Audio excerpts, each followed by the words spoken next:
ക്രിക്കി മലയാളം 2.0യുടെ ഏറ്റവും പുതിയ വീഡിയോയിലേക്ക് ഏവർക്കും സ്വാഗതം. ഇന്നു മുതൽ സെമി ഫൈനൽ പൂരം ആരംഭിക്കുകയാണ്. ന്യൂസിലാൻഡും സൗത്ത് ആഫ്രിക്കയും തമ്മിലാണ് ആദ്യ മത്സരത്തിൽ സെമി ഫൈനലിൽ ഇന്ന് ഏറ്റുമുട്ടുന്നതെങ്കിൽ നാളെയാണ് നമ്മുടെ ടീം ഇന്ത്യയുടെ പോരാട്ടം. ഇംഗ്ലണ്ടിനെതിരെയാണ് നാളെ ഇന്ത്യ സെമി ഫൈനൽ കളിക്കാൻ പോകുന്നതും. ഏതായാലും നാളത്തെ മത്സരത്തിലേക്ക് വരികയാണെങ്കിൽ നമുക്കറിയാമല്ലോ, 2022 T20 വേൾഡ് കപ്പിലും 2024 T20 വേൾഡ് കപ്പിലുമൊക്കെ ഇന്ത്യ സെമി ഫൈനലിൽ ഏറ്റുമുട്ടിയത് ഇംഗ്ലണ്ടിനോട് തന്നെയായിരുന്നു. 2022 വേൾഡ് കപ്പിൽ സെമി ഫൈനലിൽ ഇന്ത്യയെ തകർത്തുകൊണ്ട് ഇംഗ്ലണ്ടായിരുന്നു കിരീടം ചൂടിയതെങ്കിൽ 2024 അതിന് പകരം വീട്ടിക്കൊണ്ട് രോഹിത് ശർമ്മയും സംഘവും ഇംഗ്ലണ്ടിനെ പുറത്താക്കിക്കൊണ്ട് സൗത്ത് ആഫ്രിക്കയും തോൽപ്പിച്ച് കിരീടം ചൂടുകയായിരുന്നല്ലോ. ഏതായാലും ഈ ഒരു വേൾഡ് കപ്പിലേക്ക് വരുമ്പോൾ ഇംഗ്ലണ്ട് തന്നെയാണ് ഇന്ത്യയുടെ സെമി ഫൈനലിലെ എതിരാളികൾ. നാളെ ഒരു തീപാറും പോരാട്ടം തന്നെ നടക്കുമെന്നതിൽ യാതൊരു സംശയവുമില്ല. സഞ്ജു സാംസണൊക്കെ ഗംഭീര ഫോമിലേക്ക് തിരിച്ചെത്തിയതിൽ ആരാധകരും ഒരുപാട് പ്രതീക്ഷയിലാണുള്ളത്. ഇംഗ്ലണ്ട് ടീമിന്റെ ഈ ഒരു വേൾഡ് കപ്പിലെ ജേണി എന്ന് പറയുന്നത് ചില മത്സരങ്ങളിലൊന്നും അത്ര കൺവിൻസിംഗ് ആയിട്ടുള്ള വിജയങ്ങളായിരുന്നില്ല. പക്ഷെ എങ്കിൽ കൂടി ചില താരങ്ങൾ ഗംഭീര പ്രകടനം നടത്തിക്കൊണ്ട് അവരെ വിജയത്തിലേക്ക് കൊണ്ടെത്തിച്ചിട്ടുണ്ട്.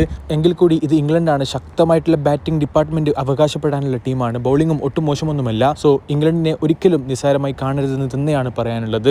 ഫസ്റ്റ് ഓഫ് ഓൾ, ഇംഗ്ലണ്ട് ടീമിലെ ചില താരങ്ങളെ നമ്മളൊന്ന് കരുതിയിരിക്കേണ്ടതുണ്ട്. ഇംഗ്ലണ്ട് ടീമിന്റെ ക്യാപ്റ്റൻ ഹാരി ബ്രൂക്ക്, അദ്ദേഹം ഗംഭീര ഫോമിലാണ് ഇപ്പോൾ കളിച്ചുകൊണ്ടിരിക്കുന്നത്. ഈ ഒരു വേൾഡ് കപ്പിൽ ഒരു സെഞ്ചുറി അടക്കം അദ്ദേഹം നേടിയ കാഴ്ചയും നമ്മൾ കണ്ടിരുന്നല്ലോ. കളി നടക്കുന്നത് വാങ്കഡയിലാണ്.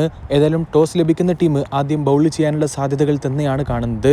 എങ്ങനെയായാലും ഇംഗ്ലണ്ട് ആദ്യം ബാറ്റ് ചെയ്യുകയാണെങ്കിൽ ഇംഗ്ലണ്ടിനെ എത്രയും പെട്ടെന്ന് ചെറിയ സ്കോറിൽ ഒതുക്കുക എന്നുള്ളത് തന്നെയാണ് നമ്മുടെ ബൗളർമാർ ചെയ്യേണ്ടതും. ബാറ്റിംഗിൽ അഭിഷേക് ശർമ്മ ക്ലിക്കാവേണ്ടത് വളരെ ഇമ്പോർട്ടൻ്റ് ആയിട്ടുള്ള ഒരു കാര്യമാണ്.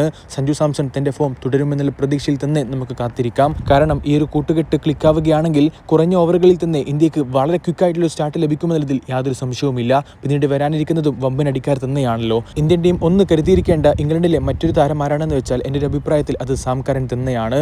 അദ്ദേഹം ഇപ്പോൾ കിടിലം ഫോമിലാണ് കളിച്ചുകൊണ്ടിരിക്കുന്നത്.